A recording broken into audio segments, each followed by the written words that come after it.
അട്ടപ്പാടി നെല്ലിപ്പതിയിൽ സഹോദരനെ കുത്തിക്കൊലപ്പെടുത്തുകയും സഹോദര ഭാര്യയെ വധിക്കാൻ ശ്രമിക്കുകയും ചെയ്ത കേസിൽ പ്രതി പ്രഭാകരനെതിരെ ജീവപര്യന്തം തടവിന് ശിക്ഷ വിധിച്ച് മണ്ണാർക്കാട് പട്ടികജാതി പട്ടികവർഗ പ്രത്യേക കോടതി 2016 ജൂലൈ 18-ന് നെല്ലിപ്പതിയിലെ പുത്തൻ വീട്ടിൽ പ്രഭാകരനെ കുത്തിക്കൊലപ്പെടുത്തുകയും പ്രഭാകരന്റെ ഭാര്യ വിജയെ കുത്തിപ്പരിക്കേൽപ്പിക്കുകയും ചെയ്ത കേസിലാണ് പ്രഭാകരന്റെ സഹോദരൻ ശിവനുണ്ണി കുറ്റക്കാരനാണെന്ന് കണ്ടെത്തി മണ്ണാർക്കാട് പട്ടികജാതി പട്ടികവർഗ പ്രത്യേക കോടതി ജഡ്ജി ജോമോൻ ജോൺ ശിക്ഷ വിധിച്ചത്. IPC 302 വകുപ്പിൽ ജീവപര്യന്തം തടവും 1 ലക്ഷം രൂപ പിഴയും, IPC 308 വകുപ്പിൽ 5 വർഷ കഠിന തടവും 50,000 രൂപ പിഴ അടയ്ക്കുന്നതിന് 1.5 ലക്ഷം പിഴ അടച്ചില്ലെങ്കിൽ IPC 308 വകുപ്പിൽ 5 വർഷ കഠിന തടവും 50,000 രൂപ പിഴ അടയ്ക്കുന്നതിനും 1.5 ലക്ഷം പിഴ അടച്ചില്ലെങ്കിൽ 3 വർഷം അധിക കഠിന തടവിനുമാണ് കോടതി വിധിച്ചത്. 1.5 ലക്ഷം പിഴ ഈടാക്കുകയാണെങ്കിൽ 50,000 രൂപ ഭാര്യ വിജയ, മകൻ പ്രവീൺ എന്നിവർക്ക് തുല്യമായി നൽകുന്നതിനും കോടതി വിധിയിൽ പറയുന്നു. പ്രോസിക്യൂഷന് വേണ്ടി special public prosecutor P Jayan ഹാജരായി. ഈ കേസിൽ സഹോദരനായ പ്രഭാകരനെ ഈ കേസിലെ പ്രതി ജോലി കഴിഞ്ഞു വരുന്ന സമയം വഴിയിൽ വെച്ച് കത്തി കൊണ്ട് കുത്തി പരിക്കേൽപ്പിച്ച് കൊലപ്പെടുത്തിയതാണെന്ന് കേസ്.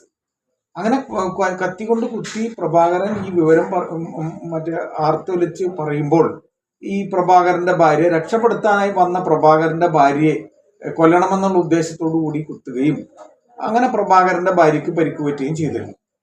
ഈ കേസിൽ കോടതി 302 IPC പ്രകാരം പ്രഭാകരനെ കൊന്ന കുറ്റത്തിന് പ്രതിക്ക് ജീവപര്യന്തം ശിക്ഷയും അതുപോലെ തന്നെ 1 ലക്ഷം രൂപ പിഴ അടയ്ക്കാനും പറഞ്ഞു. അതുപോലെ തന്നെ രണ്ടാം സാക്ഷി പ്രഭാകരന്റെ ഭാര്യയെ കൊലപ്പെടുത്തണമെന്നുള്ള ഉദ്ദേശത്തോടു കൂടി കുത്തി പരിക്കേൽപ്പിച്ചതിന് 50,000 രൂപ പിഴയും 5 വർഷം കഠിന തടവിലും ശിക്ഷിച്ചിട്ടുണ്ട്. ഈ പിഴ അടയ്ക്കാത്ത പക്ഷം, അതായത് 302 IPC പ്രകാരം കണ്ട 1 ലക്ഷം രൂപ പിഴ അടയ്ക്കാത്ത പക്ഷം 2 വർഷം അധിക തടവിനും 308 IPC പ്രകാരം 50,000 രൂപ പിഴ അടയ്ക്കാത്ത പക്ഷം 1 വർഷം കൂടുതൽ കഠിന തടവിനും ശിക്ഷ അനുഭവിക്കേണ്ടതാണെന്നും വിധിയിൽ പറയുന്നുണ്ട്.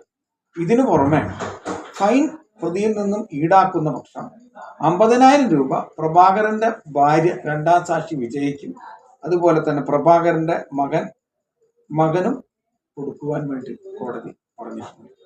ഈ കേസിന്റെ അന്വേഷണം നടത്തിയത് മുഹമ്മദ് ബഷീറാണ്. അദ്ദേഹം അന്ന് അഗളി CA ആയിരുന്നു, ഇപ്പോൾ കുന്നംകുളം ACP ആണ്. അതുപോലെ തന്നെ കേസിന്റെ അന്തിമ റിപ്പോർട്ട് സമർപ്പിച്ചത് അന്നത്തെ അഗളി CAയും ഇപ്പോഴത്തെ കൊണ്ടോട്ടി ACPയുമായ AM സിദ്ദിഖാണ്. ഈ കേസിൽ സാക്ഷികളെല്ലാം വളരെ കൃത്യമായി മൊഴി നൽകിയതിന്റെ അടിസ്ഥാനത്തിൽ പോസ്റ്റ്മോർട്ടം ചെയ്ത ഡോക്ടറുടെ മൊഴിയും അതുപോലെ തന്നെ പരിക്കുകളും ഈ മരിച്ച പ്രഭാകരന് പറ്റിയ പരിക്കുകളും ഈ കുത്താൻ ഉപയോഗിച്ച ആയുധം കൊണ്ട് തന്നെയാണ് ഈ പരിക്കുകൾ വന്നിട്ടുള്ളത് എന്ന ഡോക്ടറുടെ മൊഴിയും എല്ലാം ഈ കേസിന് ഒരു വളരെ ഗുണകരമായി പ്രോസിക്യൂഷന് സഹായിച്ചു. അതുപോലെ തന്നെ ഈ കേസിലെ ഒരു അന്തിമ വിധി വരുന്നതിന് വേണ്ടിയും എല്ലാ തെളിവുകളും ശേഖരിച്ച എല്ലാ തെളിവുകളും സഹായിച്ചിട്ടുണ്ട്.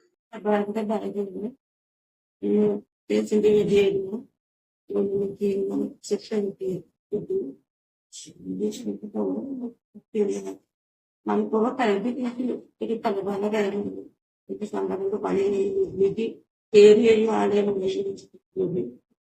సందర్భంలో